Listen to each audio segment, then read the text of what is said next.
activa la música.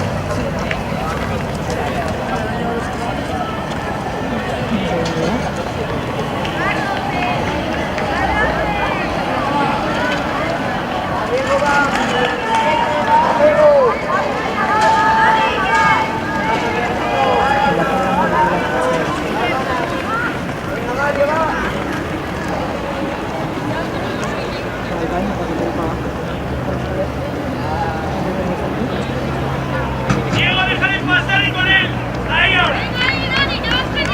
Ahí, ahí, ahí, ahí, ahí, ahí. Eso, ahí.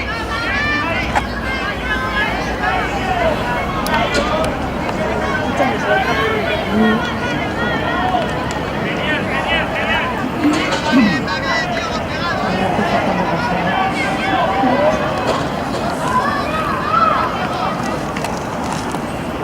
Mucha caña les meten los de atletismo a las nenas. Y lo dices por Mariaña, me lo estuvo diciendo, te pido. Se van a pasar por ahí. Ya me lo estuvo diciendo. No te hagas, pasó y no sé. Cuidado, no da por vídeo.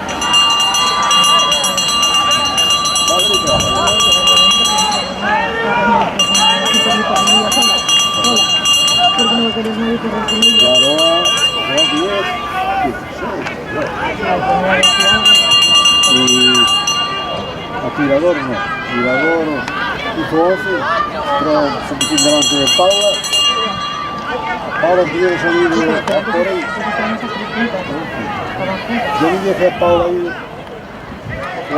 con las 3 porque, mira, con tirador podía ir, pero las otras sitios. Está tan delgada, pero está un poquito más apoderada del cuerpo, pero también.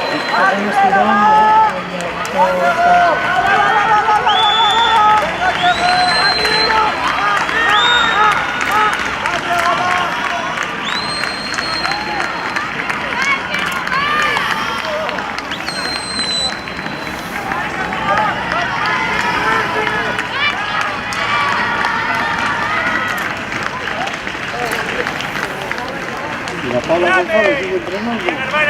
No sé, yo es que ahora como no vengo por lo de la rodilla, no.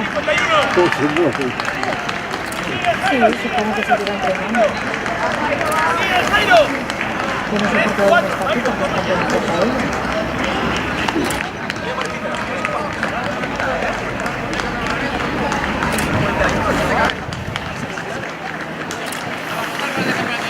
Va a salir hasta el sol. Oye, ¿qué son esos perrinos pequeños que